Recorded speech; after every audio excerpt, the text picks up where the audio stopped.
My name is Eric, and I work the night shift at Kingpin Bowling Alley. It's an old place, barely staying in business, and no one ever comes in after midnight, or at least, no one living. Last Friday, around 2 a.m., I was cleaning up when the lane screens flickered. A name appeared on lane 6. Graham. There was no one in the building but me. The ball return rumbled, spitting out a single black bowling ball. My breath hitched.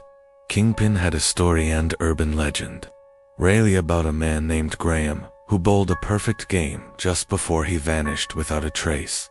Some say his body was never found. Others claim he's still here, playing frame after frame in an endless loop. I told myself it was just a glitch. I had two choices: ignore it and leave, or watch. Morbid curiosity 1. The ball rolled down the lane, slow and deliberate. No one had thrown it, but it moved anyway. It struck the pins a strike. The machine reset, and the screen updated too. Frame 2. I watched as the game played itself. Frame 3, frame 4. Every shot was perfect, but as the frames progressed, the atmosphere changed. The lights dimmed, the air turned stale. I heard something faint, whispering sound, just behind me. Frame 7. The whispers grew louder. My hands clenched around the mop handle. The lane's wood looked warped, like something beneath it was pressing upward. Frame 9. The screen flickered again, this time displaying a message. Join me. I turned to run, but the floor was sticky like something was holding me in place. The final frame played. The ball rolled, slower this time, like it was dragging something with it. As it hit the pins, a shape emerged from the ball return. A figure. His skin was gray, stretched too tight over his skull. His eyes were empty sockets, his mouth frozen. In an unnatural grin, the name on the screen changed. Welcome, Eric. Frame 1. I bolted. The exit door wouldn't budge. My reflection in the window wasn't mine, it was his. I did the only thing I could. I grabbed a ball and threw it down the lane. My hands shook, but I aimed straight. A strike. The figure stopped. The lights flickered. Then, just as suddenly as it had started, everything was normal again. The lane screen reset. The name was gone. The ball return was empty. I ran home that night and never went back. But last night, outside my apartment, I saw something. A single black bowling ball, and it was rolling toward my door. My name is Eric, and I work the night shift at Kingpin Bowling Alley. It's an old place, barely staying in business, and no one ever comes in after midnight, or at least, no one living. Last Friday, around 2 a.m., I was cleaning up when the lane screens flickered. A name appeared on lane 6. Graham. There was no one in the building but me. The ball return rumbled, spitting out a single black bowling ball. My breath hitched. Kingpin had a story, an urban legend, really about a man named Graham who bowled a perfect game just before he vanished without a trace. Some say his body was never found. Others claim he's still here, playing frame after frame in an endless loop. I told myself it was just a glitch. I had two choices: ignore it and leave, or watch. Morbid curiosity 1. The ball rolled down the lane, slow and deliberate. No one had thrown it, but it moved anyway. It struck the pins a strike. The machine reset, and the screen updated too. Frame 2. I watched as the game played itself. Frame 3, frame 4. Every shot was perfect, but as the frames progressed, the atmosphere changed. The lights dimmed, the air turned stale. I heard something faint, a whispering sound, just behind me. Frame 7. The whispers grew louder. My hands clenched around the mop handle. The lane's wood looked warped, like something beneath it was pressing upward. Frame 9. The screen flickered again, this time displaying a message: join me. I turned to run, but the floor was sticky like something was holding me in place. The final frame played. The ball rolled, slower this time, like it was dragging something with it. As it hit the pins, a shape emerged from the ball return. A figure. His skin was gray, stretched too tight over his skull. His eyes were empty sockets, his mouth frozen in an unnatural grin. The name on the screen changed. Welcome, Eric. Frame 1. I bolted. The exit door wouldn't budge. My reflection in the window wasn't mine, it was his. I did the only thing I could. I grabbed a ball and threw it down the lane. My hands shook, but I aimed straight. A strike. The figure stopped. The lights flickered. Then, just as suddenly as it had started, everything was normal again. The lane screen reset. The name was gone. The ball return was empty. I ran home that night and never went back. But last night, outside my apartment, I saw something. A single black bowling ball, and it was rolling toward my door. My name is Jared, and I used to love bowling. That changed the night I played at Midnight Lanes. It was an old, rundown alley on the outskirts of town, one of those places you assume went out of business years ago. Yet, somehow, the neon sign still flickered to life after dark. My friends bailed on our plans, but I decided to check it out alone. Just one game, I told myself. The place was empty. No front desk attendant, no other bowlers, just the steady hum of unseen machinery. The air smelled stale, and every footstep echoed like I was walking through an abandoned cathedral. Then, the automated lane screen lit up, displaying, "Welcome, Jared, Frame 1. I hadn't entered my name. The ball return rumbled, and a single bowling ball rolled out. It was old, its color dulled with age, but something about it felt wrong. The weight was uneven, and when I touched it, my skin prickled like I was holding something alive. I rolled it anyway, a perfect strike. But the pins didn't reset. Instead, they stood back upon their own. No machine, no mechanical arm. They just moved. Frame 2. A new ball rolled out, this one heavier. I picked it up, and my fingers stuck for a second, like the ball was gripping me back. I bowled another strike. Then I heard it. A faint scratching sound, like nails on wood. It came from the gutters. Frame 3. The sound grew louder. I looked down the lane, and in the shadows beyond the pins, something shifted, a shape low to the ground, crawling. Frame 4, Frame 5, Frame 6. I couldn't stop playing. My hands trembled as I sent ball after ball down the lane. The scratching turned to whispers. The thing in the shadows got closer. I could see its outline now, long fingers, empty eyes. It was waiting. Frame 9. The lane floor was slick now, wet and dark. I didn't want to know what with.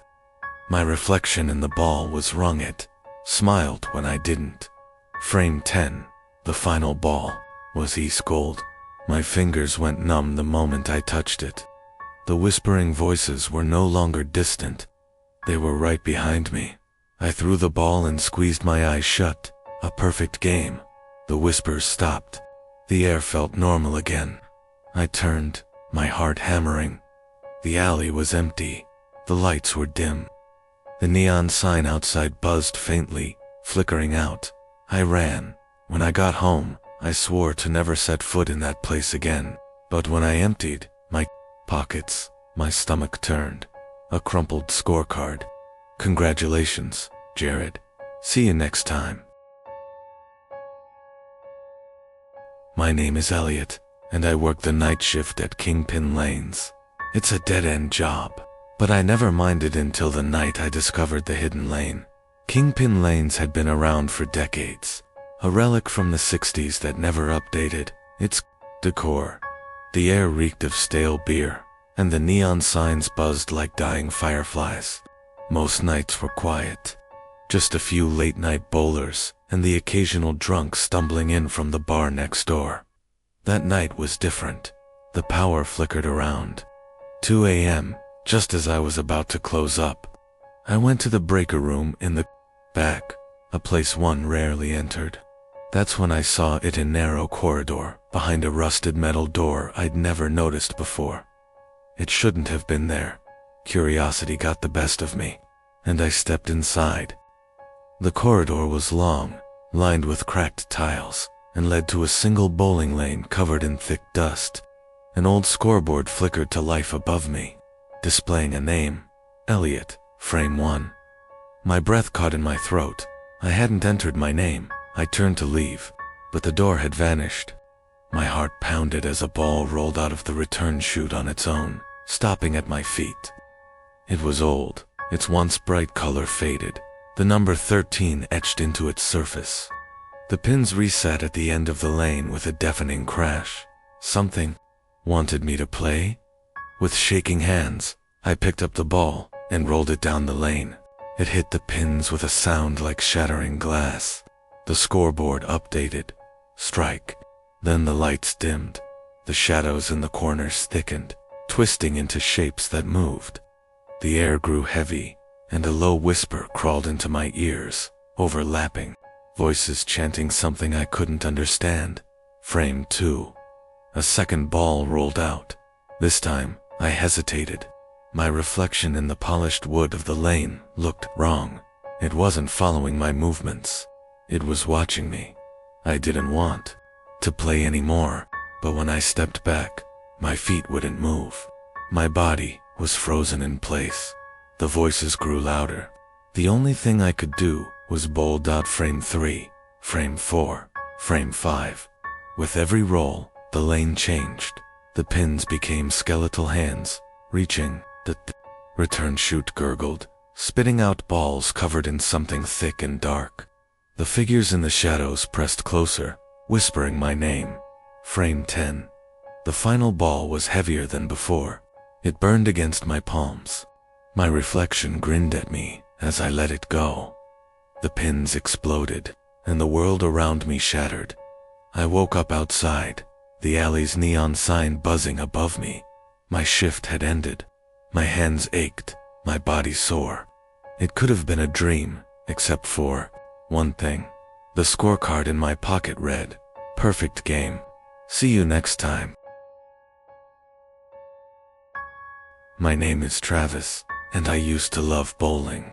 That was before what happened at Striker's Alley. Striker's Alley was the only bowling alley in my small town. It was old, smelled like stale popcorn, and had a reputation for being cursed.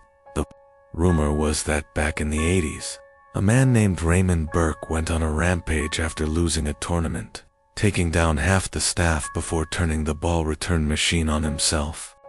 The place shut down for a decade before new owners reopened it, pretending the past didn't exist. I never believed in curses, but I do now. It was a regular Friday night. My friends and I had a routine bowl, a few games, drink some cheap soda, and talk about nothing. That night, the alley was nearly empty. Just us and an old man behind the counter, who barely looked up from his newspaper. Everything was normal, until my third frame. The lane glitched, the pins reset on their own, before my ball even reached them. Then, the screen above me flickered, showing an old black and white security feed. It was us, but something was wrong in the grainy footage. A figure stood behind me, just a shadow barely visible at the edge of the frame. I turned around. Nothing was there. My friends laughed it off, saying it was just an electrical issue.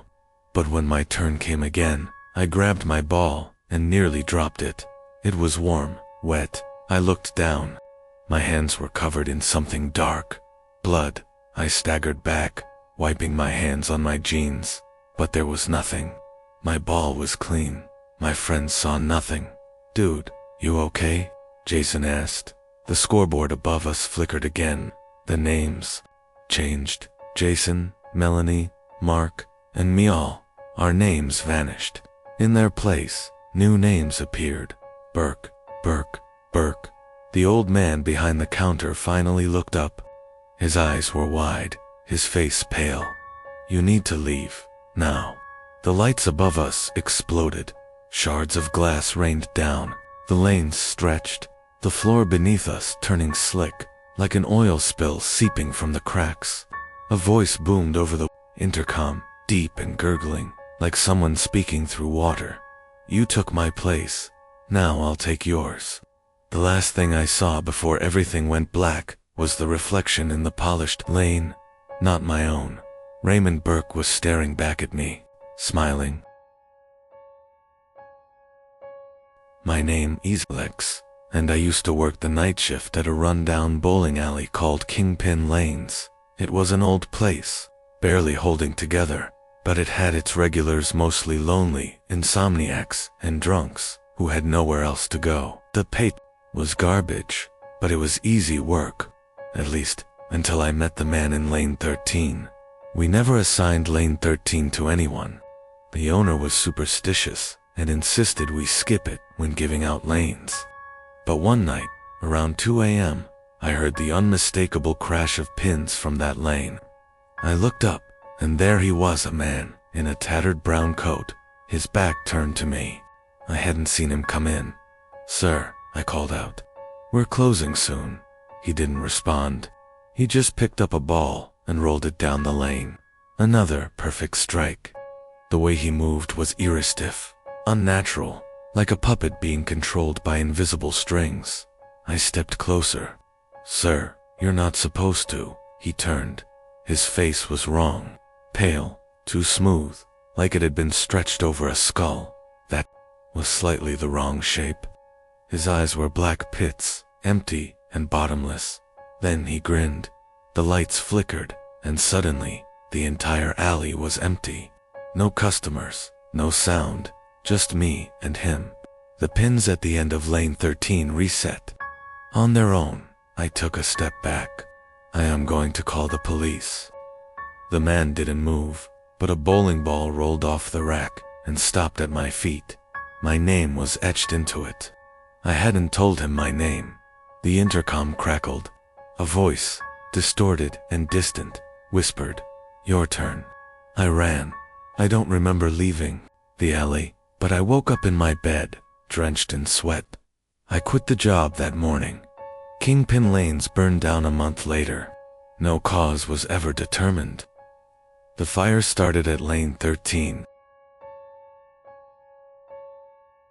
My name is Derek, and I never believed in ghosts until I got trapped in the alley.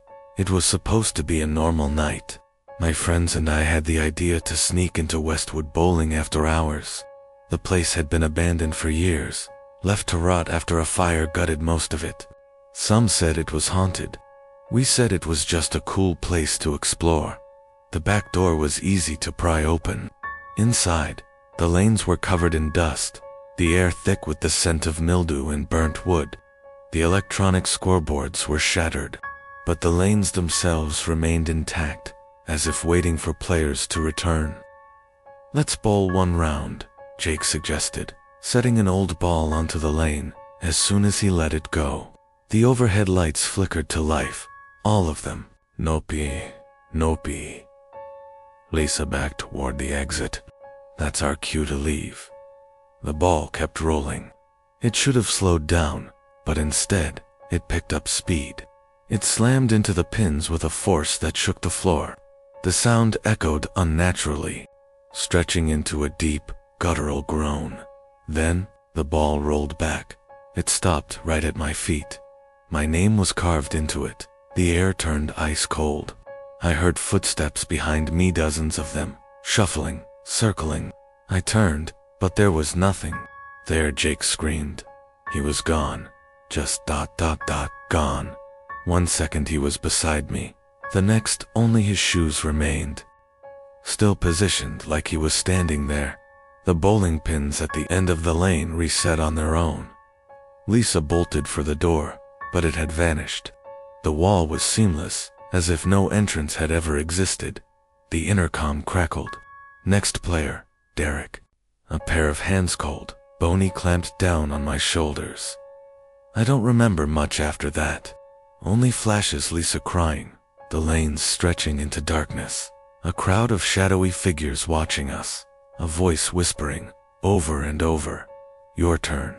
I woke up outside, alone. The building was sealed shut, as if we had never entered. Jake was never found. My name is Lucas, and I used to love bowling. It was my go-to stress reliever, a hobby that got me through rough weeks. That changed after the tournament at Ridgewood Lanes.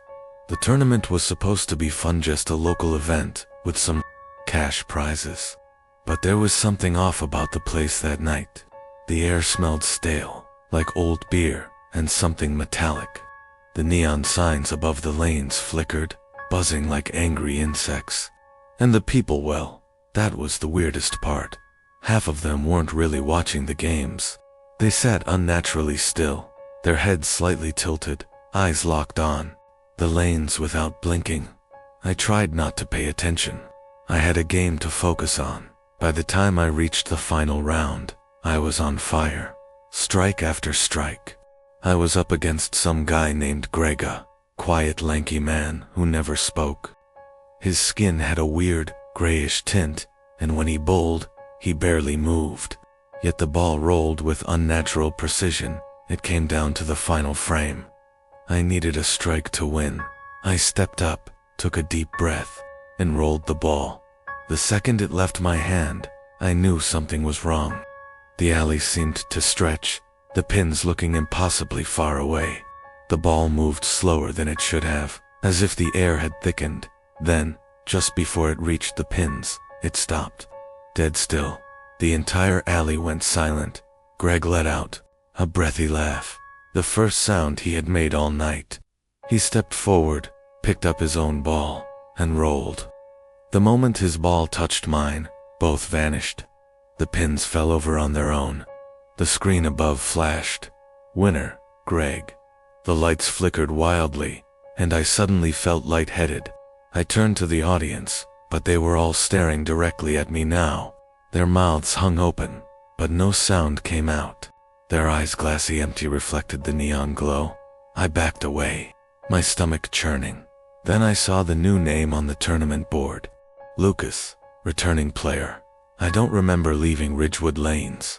1 second I was there, the next, I was outside, gasping for air. The tournament never showed up on any local listings again. Ridgewood Lanes shut down a week later. But I know it's still there, and I know Greg is waiting for me to come back for my rematch. My name is Daniel, and I never believed in ghosts. So I started working the night shift at Westwood Lanes. It was an old bowling alley, built sometime in the 70s, with faded carpets and a cigarette smoke smell that never really went away. The job was easy. Clean up after closing, reset the lanes, and make sure no drunk stragglers passed out in the bathroom. Simple, until last night. It started with the pins. I was sweeping near lane 7 when I heard the unmistakable clatter of pins falling. The problem, no one was bowling. The lane had reset itself. I walked over, half expecting to see some mechanical glitch, but the pins were still wobbling as if they'd just been struck. I glanced at the control panel. It read, Player 1, strikey. A chill ran down my spine. I deleted the game from the system and stepped back. The panel flickered, then the words reappeared. Player 1, your turn. I laughed nervously. All right, very funny. Who's messing with me? Silence. The lanes stretched out in front of me, dark and empty. The neon glow above the pins flickered slightly, casting strange shadows across the alley. Then a single ball rolled out from the return system. I took a step back. Nope, I'm not doing this.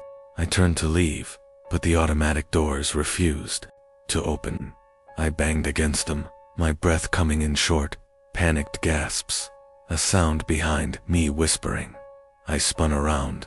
The ball on lane 7 was moving. It rolled slowly at first, then picked up speed, barreling toward the pins with unnatural force. It slammed into them, sending them flying. The screen above flashed. Perfect game. The lights above the lane flickered wildly, and then, for the first time, I saw it. A figure, standing just past the pins. Tall, lanky, its limbs too long, its face obscured by darkness, and it was watching me. I stumbled back, my heart pounding against my ribs. The bowling balls in the return started rolling on their own, thudding against the machine. The whispers grew louder, overlapping, suffocating. Then, a voice low guttural spoke directly into my ear. Your turn. The doors behind me unlocked with a click. I didn't hesitate. I ran. I never went back for my paycheck. Never answered the owner's calls. I don't care if I never step foot in another bowling alley again, because I know something is still waiting at Westwood Lanes, and it's looking for a new player. My name is Ethan, and I have always loved the eerie silence of a bowling alley after midnight. There's something about the dim neon lights, the rhythmic sound of pins crashing, and the occasional hum of the pin-setting machines that gives me a strange sense of comfort. But after what happened last Friday, I don't think I'll ever step foot in one again.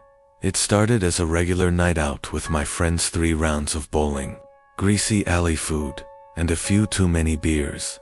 The place was packed earlier, but by 1 a.m., it was just us and the night manager, an old guy named Rick who barely spoke.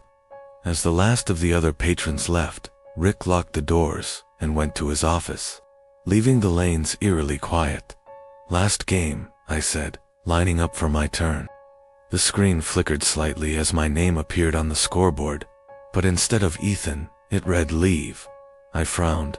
Guys, who's messing with the scoreboard? Not me, Jason muttered, stuffing his face with nachos. Maybe. It's a glitch, Sarah suggested. But I noticed she was shifting uncomfortably. I deleted the text and re-entered my name, Ethan. Perfect. I grabbed my ball and took my stance. As I swung my arm back, the lights above the pins flickered violently, and in the split second before I released the ball, I swore I saw a figure standing at the end of the lane. The ball rolled straight into the gutter. The figure was gone. Did you guys see that? I turned back, but my friends were staring at me blankly. See what? Jason asked. I thought, never mind. I sat down, heart pounding.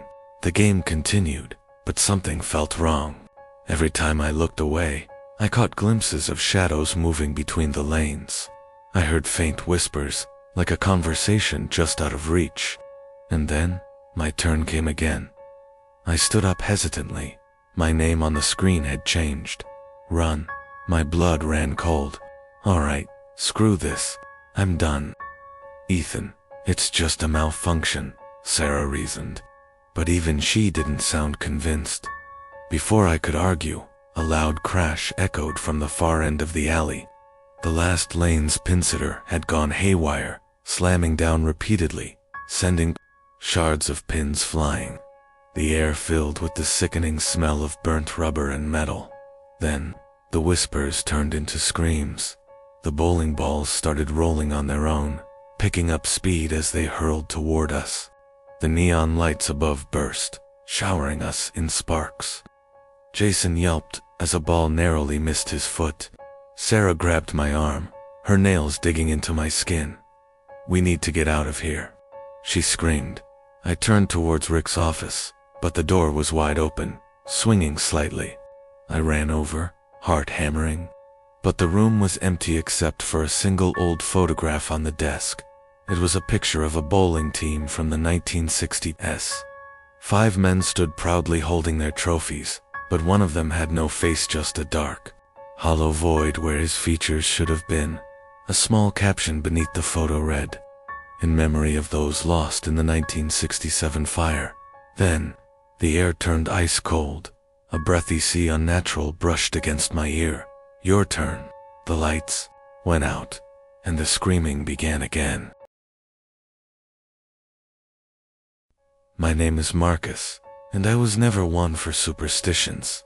But the night I worked alone at the Royal Cinema, everything I believed about the world changed. The Royal Cinema was an old theater, one of those historic landmarks that had somehow survived decades of decline. I had taken a job as a projectionist there during the summer, and most nights, it was quiet and uneventful. The place had an air of nostalgia, as though it were frozen in time, with its velvet seats and faded golden curtains. The kind of place that people romanticized but never really visited anymore. On this particular evening, the theater was empty. No customers, just a faint hum of the ancient projectors working overtime. I was tasked with running an old film, real one that hadn't been played in years, tucked away in the archives. I set the film up in the projector, a massive dusty machine with gears that seemed too complex for its time.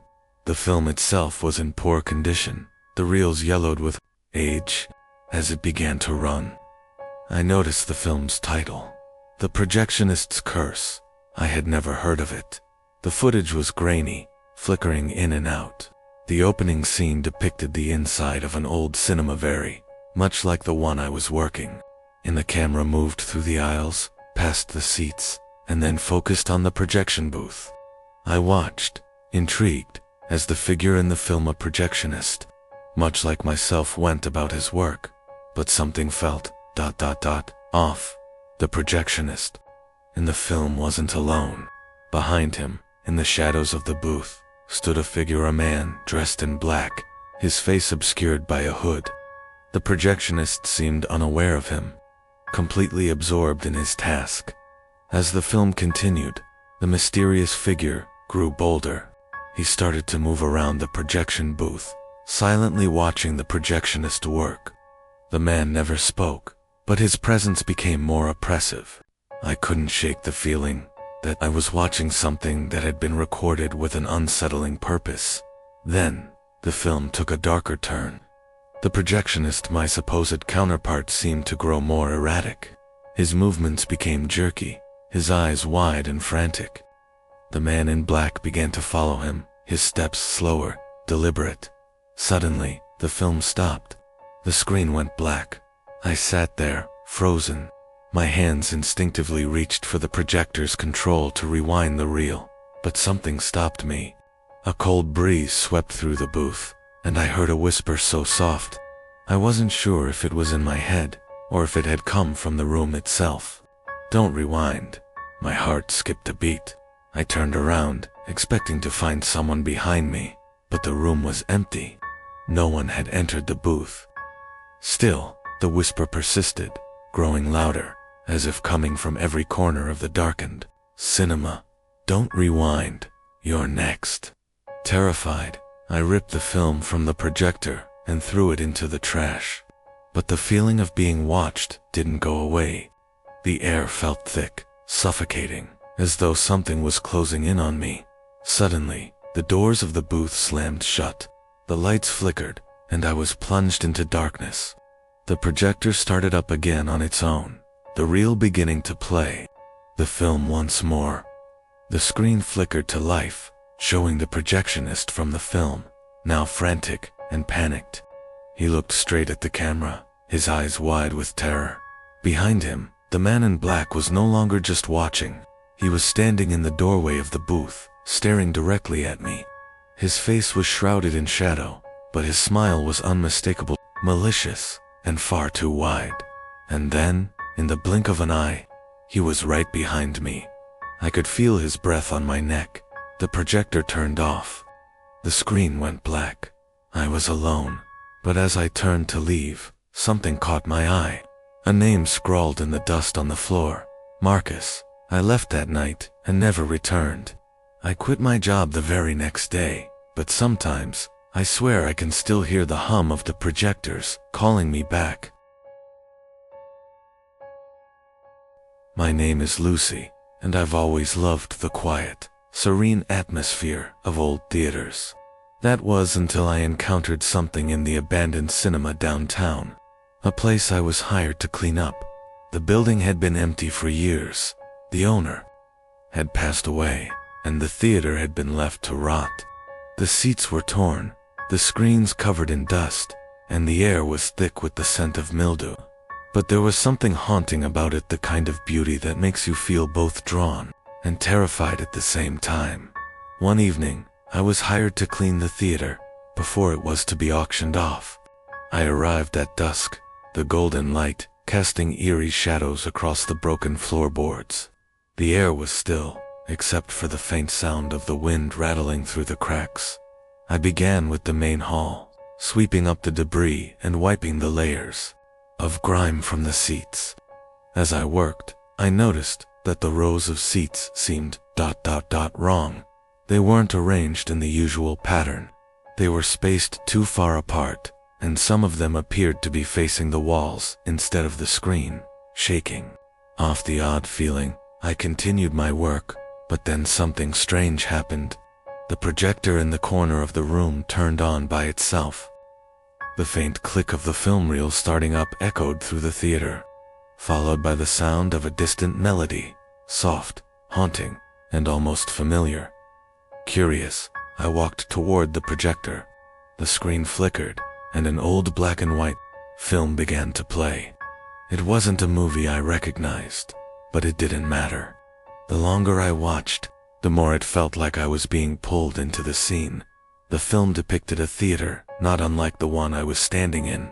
The seats were full of people, their faces blurry and out of focus. But the longer I looked, the more I realized none of them were moving.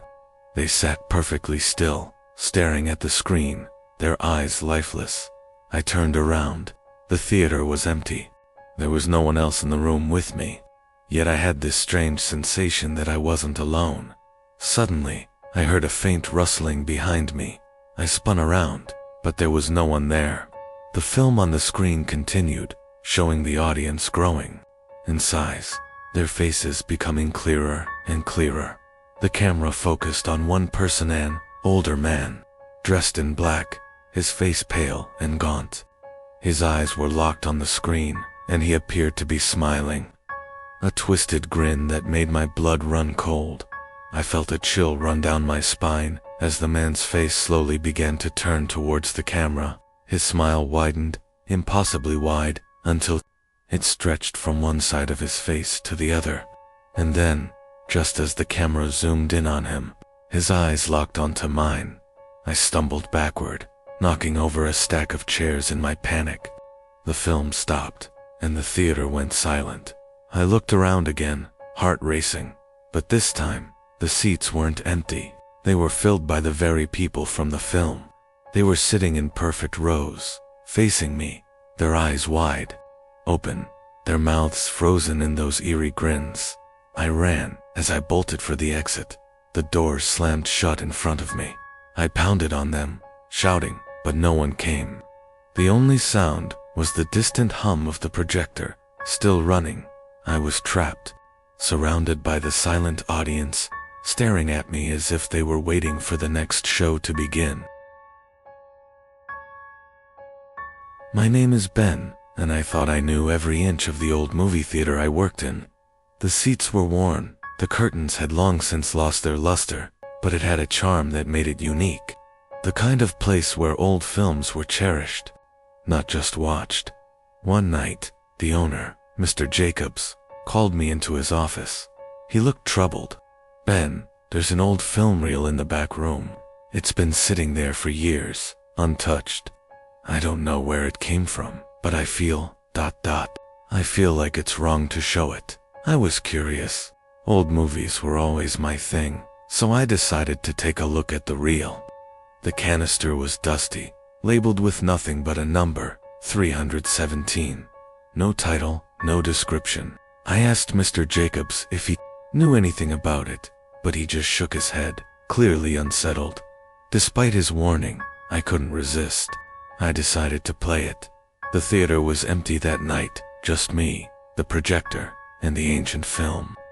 As the reel began to spin, the image that appeared on the screen was grainy, black and white, just like the kind of old film I expected. But then things started to feel strange. The film seemed wrong. It was a recording of the theater itself, exactly the way it looked. The seats were filled with shadows, though no one was there. As the film progressed, the camera seemed to zoom in on something familiar. It focused on the very seat where I always sat during my breaks. But in the film, there was someone sitting in it. A person with a pale face and empty eyes. They were staring directly at the camera, or perhaps at me. I froze. This was not just an old film, it was a recording of the theater, with me in it, sitting in the exact spot I always took my breaks. I reached for the rewind button, but the projector wouldn't stop. The film kept playing. The shadowy figure on the screen began to move. Its limbs twisted unnaturally, like it was being controlled by some unseen force. The figure slowly stood up and began to walk down the aisle, getting closer and closer to the camera, and to me. I turned around, expecting to see the figure in the theater with me, but no one was there. I turned back to the screen, my heart pounding. The figure was now at the edge of the screen, its eyes locked onto mine. Then, something impossible happened. The screen flickered, and I saw my own face staring back at me, pale, wide-eyed and terrified. I stumbled back, the reel spinning out of control. I tried to shut it off, but nothing worked. The figure in the film began to speak, though its voice was distorted and distant. "Ben, you're part of the show now." Before I knew it, the figure lunged out of the screen, grabbing me by the shoulders. I screamed, but no sound came out. The last thing I saw before the darkness took me was the endless loop of the film, the same scene, playing over and over, with me trapped in it, forever. My name is Evelyn, and I've worked as a projectionist for as long as I can remember. It's not glamorous work, but I love it. There's something magical about seeing a film come to life on the big screen, even if most people don't appreciate the behind-the-scenes magic. A few weeks ago, I was hired to work the night shift at an old theater on the outskirts of town. The building was historic, run down, but still holding on to its charm. The owner, a quiet man named Mr. Parsons, was a bit eccentric, but seemed harmless enough. He welcomed me with a polite handshake and told me, "We don't get many visitors these days, but I'm sure you'll enjoy the peacefulness of the place." I wasn't worried about the lack of customers. In fact, I found it peaceful. The smell of stale popcorn, the hum of the old projector, the flickering of the film, it was calming, but something felt off. Every time I loaded a new reel into the projector, the images on the screen seemed slightly different from what I remembered from the last film. One night, I stayed late after finishing my usual shift, curious to see what was in the film canisters I hadn't yet opened. The lights in the theater flickered as I popped the lid off the first reel. It wasn't one of the usual old films they showed. It was black and white, grainy, and unmarked. Something told me not to watch it, but I put it in the projector anyway. The first frame appeared on the screen, a close-up of an empty chair in the middle of the theater. The next frame showed the chair with a shadow sitting in it. Then another shot, this time from the back of the theater, showing a figure in the seat. My heart skipped a beat. I paused the projector, feeling uneasy, but when I tried to rewind the film, it wouldn't budge. The reel spun faster and faster, and the images on the screen began to distort. The figure in the chair grew clearer. It was a man, but his face was too blurry to make out. Suddenly, the image on the screen changed. It wasn't a film anymore. It was the actual theater, showing me sitting in the projection booth. My skin went cold. I saw myself exactly as I was looking at the screen in disbelief. The figure on the chair now had a face. His eyes were hollow, his skin rotted, and his lips were stretched into a grotesque grin. He stared at me through the screen, his gaze piercing through the fabric of reality. The whisper started softly, but it grew louder and more frantic. "You're next," it hissed. I rushed to turn off the projector, but it wouldn't stop. The reel kept spinning on its own, showing images of me walking out of the booth, down the aisles, and into the seat in the front row. The figure's grin widened, and I could hear his breath, ragged and labored, as though he were sitting right beside me. Panic set in. I grabbed the film reel and yanked it from the projector. Silence fell over the theater, but when I turned to leave, I froze. There, sitting in the front row, was the same figure from the film. He was real. His hollow eyes glared at me, and his mouth stretched into that same terrifying smile. I ran, but the doors wouldn't open. I turned around, and the figure was closer now, standing at the top of the aisle. His grin grew wider, and then he spoke. His voice was a low, guttural rasp. "You're part of the show now, Evelyn. I've been trapped in this theater ever since." The film reel never stops spinning. Every time the lights flicker, I hear him behind me, whispering my name. As I sit in the front row with all the other lost souls who've watched the film and never escaped. My name is Tom, and I'm a film historian. I work at a small, obscure library that houses old cinema archives. Over the years, I've come across some fascinating films, forgotten gems, long-lost reels of classic cinema. But there was one that I wish I'd never found. It was tucked away in the farthest corner of the library, hidden behind several dusty boxes. The film reel was sealed in a plain metal case, without any label or markings. The moment I saw it, something felt wrong, like it didn't belong. The film wasn't listed in the catalog, and no one seemed to know anything about it. Naturally, my curiosity got the better of me, and I decided to watch it. I set up the projector late one evening, when the library was closed, and began the screening. At first it seemed like a typical black and white silent film from the early 1920s. The story was simple, about a man who enters an old, abandoned theater and begins to explore the hidden rooms. There was something hauntingly beautiful about it, but as the film progressed, I noticed something strange. The man on screen wasn't just an actor, he was moving unnaturally, as though he was aware of the camera. At first I thought it was just part of the film's art direction, but it became more unsettling as the story unfolded. The man's gaze began to fixate directly on the camera, his eyes wide, almost pleading. As the man explored the theater, the scenes grew darker, more distorted. The walls seemed to close in, the shadows deeper, the sound of creaking doors and rustling whispers becoming louder. It was as if the theater was alive, and something was waiting for him. The more I watched, the more I realized it wasn't a film about a man exploring a theater. It was a man trapped inside the film, trying to escape. I tried to stop the reel, but the projector jammed. The film continued playing on its own, the images flashing quicker, the man's expression growing more desperate. His movements were jerky, frantic, as though he was trapped within the frames, desperately trying to reach the audience. Then, as he turned towards the camera, his lips parted, and he whispered one word: "Help." The screen flickered, and the image distorted. The man on the screen reached out his hand, and for a moment, I thought he was going to pull me into the film itself. I yanked the plug, and the film stopped. The projector shut off, and the room fell into an eerie silence. My hands were trembling. I turned to the screen, half expecting to see the man staring back at me, but the screen was black. The reel was completely blank when I checked it.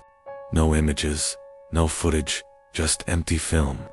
I've never told anyone about that night, but sometimes, when I'm alone in the library late at night, I hear faint whispers and feel eyes watching me from the shadows. And every time, I wonder, was it just a film, or was I the one trapped inside it? My name is Lucas, and I've always been fascinated by cinema. I work as a cinematographer on independent films, struggling to make a name for myself in the industry. One night, I was offered a mysterious opportunity that seemed like a dream come true, to work on a legendary director's final project. The director was reclusive, rarely seen by anyone.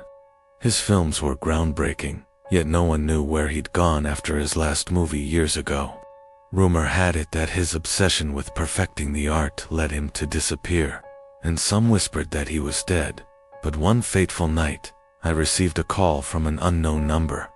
The voice on the other end was gravelly, old, and haunting. "I need you for my last film," the director said. "Meet me at my studio, and bring your skills.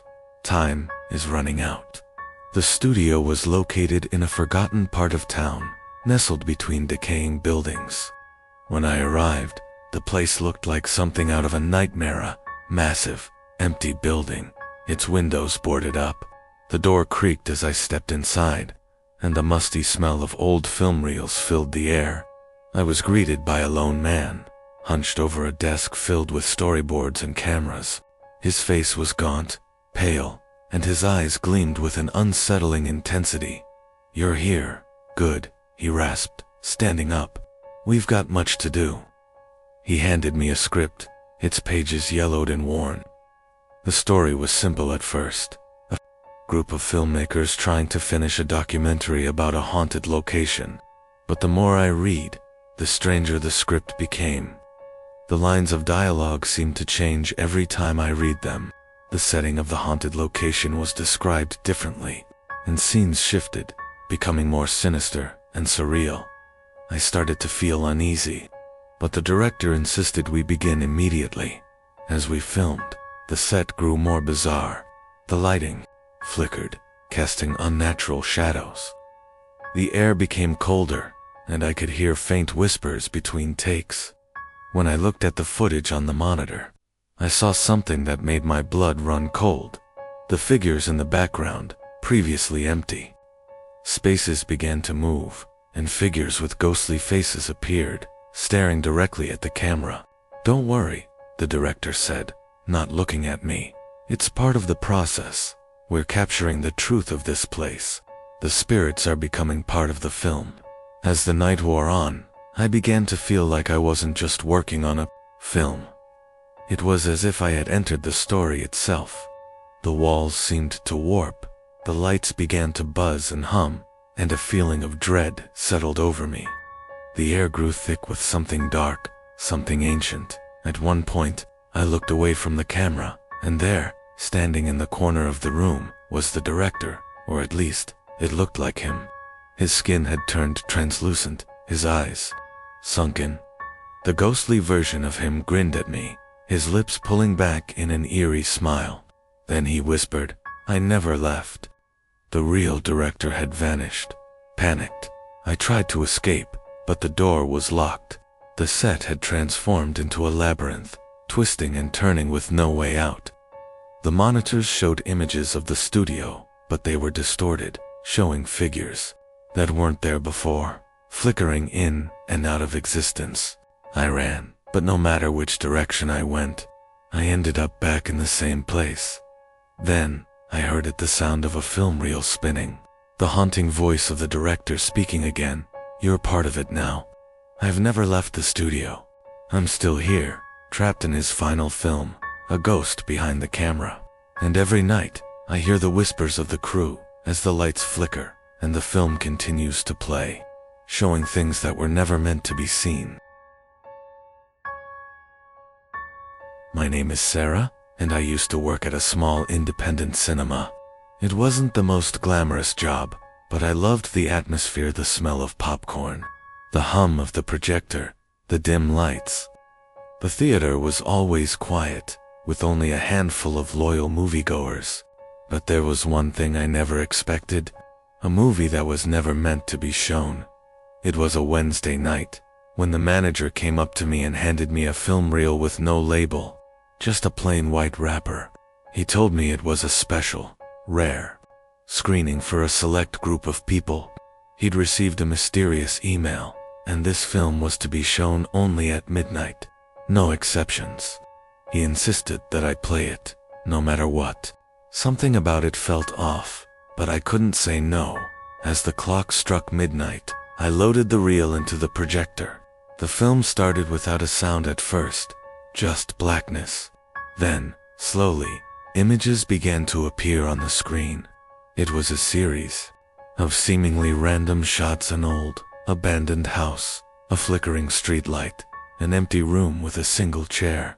Nothing made sense, but I couldn't look away. The silence was unbearable. There were no sounds or voices, just the eerie visuals. As the scenes continued, I started to notice something strange. In every frame, there was a shadow lurking just out of focus. It moved ever so slightly, as if watching me. My heart raced, and I tried to convince myself it was just my imagination. But then, the footage changed. The shadow in the background became clearer. It wasn't just a shadow anymore. It was a figure, moving closer to the camera. I looked up at the projection booth, but everything was dark. The machine hummed softly, but there was no one around. The figure on screen began to take shape. It was a person, wearing a tattered suit, their face obscured by shadows. As it stepped closer, I could see the outline of its eyes, empty black holes, staring directly into the camera. And then, the figure spoke. "You shouldn't be watching this." I froze. The voice was clear, coming from the screen, but there was no one in the theater except me. I reached for the control panel to stop the film, but my hands were shaking. Too much. The figure on the screen stepped forward, closer and closer, until it was right in front of the camera. Suddenly, the room around me began to grow cold. I looked around, and I swear I could hear faint whispers, as if people were speaking from the darkness. The figure reached out towards the screen, its fingers elongating, stretching out of the frame, into the theater. I tried to scream, but my voice wouldn't come. The figure's hand passed through the screen and touched the glass of the projector. And then everything went black. I woke up the next morning in the theater, the projector running, and the reel still playing. The room was empty. I checked the film, but it had burned out, completely ruined. There was nothing left to show. I never saw the manager again. No one talked about that night, but every now and then, when the theater is empty, I can still hear those whispers, and I know that whatever was on that screen, it's still watching. My name is Eliza, and I had always been fascinated by classic cinema. That's why, when I heard about the reopening of the legendary Sterling Theater, I couldn't resist. The place had been closed for decades, ever since a terrible accident occurred during a midnight screening. They said the film that played that night had cursed the theater, but I didn't believe in such superstitions. It was just an old story. After all, I was one of the few who showed up for the grand reopening. As I walked in, the old velvet seats, the grand chandelier above, and the faded posters brought back a sense of nostalgia. But something about the place felt off. The air was thick, and the faint smell of old popcorn and dust clung to everything. I took a seat in the middle of the theater, eager for the show to begin. As the lights dimmed, I felt a chill in the air. The screen flickered to life, and the opening credits rolled. But it wasn't a classic film I had expected to see. It was a new release. The title was The Silent Screen, and the cast looked unfamiliar. The movie started, showing a woman entering a cinema. She sat down, much like I had, and watched the screen. But then, things took a strange turn. The woman on the screen began to notice that she was no longer alone in the theater. The seats were occupied by empty figures, their faces blank and lifeless. Staring at her, I shifted uncomfortably in my seat. My eyes darted around the room, but I couldn't see anyone else. The theater seemed empty, despite being full. When I entered, then the woman on the screen turned to the camera, her eyes wide with terror. "They're here," she whispered. "They're all around me." A soft rustling sound echoed in the theater. I froze, my heart racing. It sounded like someone was moving in the row behind me. I turned slowly, but there was nothing there. The screen flickered again, and now the woman was walking down the aisles of the theater. I watched, entranced, as the shadows around her stretched longer, more sinister. She turned to face the camera, her voice trembling as she said, "There's no escape." The theater grew colder. I shivered and looked around. The empty seats now seemed to loom closer. A figure was sitting just 2 rows behind me, its face pale and featureless, like a shadow carved out of light. I stood up, ready to leave, but my legs wouldn't move. My body felt frozen in place, as if the screen had taken hold of me. The whispers around the room grew louder. The figures on the screen were no longer still. They were moving, walking toward her. And then, With a final chilling scream, the woman on the screen vanished. The theater plunged into darkness when the lights flickered back on. I was still sitting in my seat, my hands clutching the armrests. The theater was empty. There were no other patrons, no staff, just the empty, lifeless chairs, all facing the screen. I quickly grabbed my bag and rushed out, my heart pounding. But as I stepped outside, I saw something that made my blood run cold. The Sterling Theater was gone. Only the sign remained, now broken and flickering in the dark.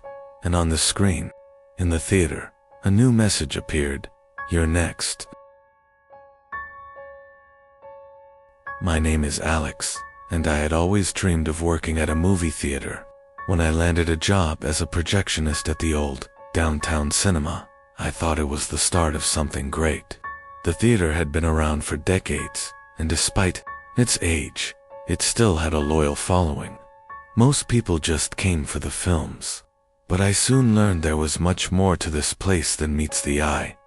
The theater was known for showing rare, hard-to-find films, many of them from the golden age of cinema. But there was one film that no one spoke of, The Black Reel.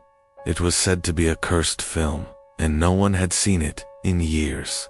The rumors about it were dark, and the previous projectionists warned me never to play it. But one night, curiosity got the best of me. I was the only one in the building that night. The usual crowd had already left, and I had the place all to myself. As I walked into the projection room, I noticed the dusty box on the shelf. It was labeled The Black Reel. I hesitated, but I couldn't resist. I loaded the film into the projector and hit play. The images on the screen flickered to live-fold, grainy footage of a small town. The people in the film seemed oddly lifeless, their expressions vacant. It felt wrong, like something was lurking just beyond the camera's reach. As the film continued, I started to feel uneasy. The images began to distort, the people on screen moving in unnatural ways. Then, in the corner of the screen, a figure appeared. It was barely visible, just a shadow, but it was watching, waiting. I tried to turn the projector off, but the switch wouldn't work. Panic set in as the shadow on the screen grew larger, closer. The sound in the theater became muffled, like I was underwater. My heart raced as the figure on the screen started to move toward the camera, its eyes locked on mine. Suddenly, the screen went black. The projector kept running, but there was nothing but silence. I rushed over to the machine and tried to stop it. My hands trembled as I fumbled with the controls, but just as I was about to turn it off, I heard a whisper, soft but clear. You're not supposed to watch. I froze. The voice came from behind me. Slowly, I turned around. A man was standing in the doorway. His face was pale, his eyes empty like he hadn't blinked in years. His clothes were old-fashioned, like something from the 1920s. He stepped forward, his voice rasping as he spoke again. You should have never played it. Before I could move, he lunged at me, his cold, clammy hands wrapping around my throat. I struggled, but my body wouldn't respond. The darkness of the room closed in, and the last thing I saw before everything went black was the flickering screen, showing a single frame of a smiling figure, a projectionist. When I woke up, the theater was silent, and the projector had stopped. The man was gone. I stumbled out of the projection room, my hands still shaking. But when I looked up at the screen, I saw something that made my blood run cold. The credits of The Black Reel were still rolling, and at the very end, a name appeared. Alex, the last projectionist. My name is Eric, and I work the night shift at Kingpin Bowling Alley. It's an old place, barely staying in business, and no one ever comes in after midnight, or at least, no one living. Last Friday, around 2 a.m., I was cleaning up when the lane screens flickered. A name appeared on lane 6. Graham. There was no one in the building but me. The ball return rumbled, spitting out a single black bowling ball. My breath hitched. Kingpin had a story on, urban legend, really about a man named Graham who bowled a perfect game just before he vanished without a trace. Some say his body was never found. Others claim he's still here, playing frame after frame in an endless loop. I told myself it was just a glitch. I had two choices: ignore it and leave, or watch. Morbid curiosity won. The ball rolled down the lane, slow and deliberate. No one had thrown it, but it moved anyway. It struck the pins a strike. The machine reset, and the screen updated too. Frame 2. I watched as the game played itself. Frame 3, frame 4. Every shot was perfect, but as the frames progressed, the atmosphere changed. The lights dimmed, the air turned stale. I heard something faint, a whispering sound, just behind me. Frame 7. The whispers grew louder. My hands clenched around the mop handle. The lane's wood looked warped, like something beneath it was pressing upward. Frame 9. The screen flickered again, this time displaying a message. Join me. I turned to run, but the floor was sticky, like something was holding me in place. The final frame played. The ball rolled, slower this time, like it was dragging something with it. As it hit the pins, a shape emerged from the ball return. A figure. His skin was gray, stretched too tight over his skull. His eyes were empty sockets, his mouth frozen. In an unnatural grin, the name on the screen changed. Welcome, Eric. Frame 1. I bolted. The exit door wouldn't budge. My reflection in the window wasn't mine, it was his. I did the only thing I could. I grabbed a ball and threw it down the lane. My hands shook, but I aimed straight. A strike. The figure stopped. The lights flickered. Then, just as suddenly as it had started, everything was normal again. The lane screen reset. The name was gone. The ball return was empty. I ran home that night and never went back. But last night, outside my apartment, I saw something.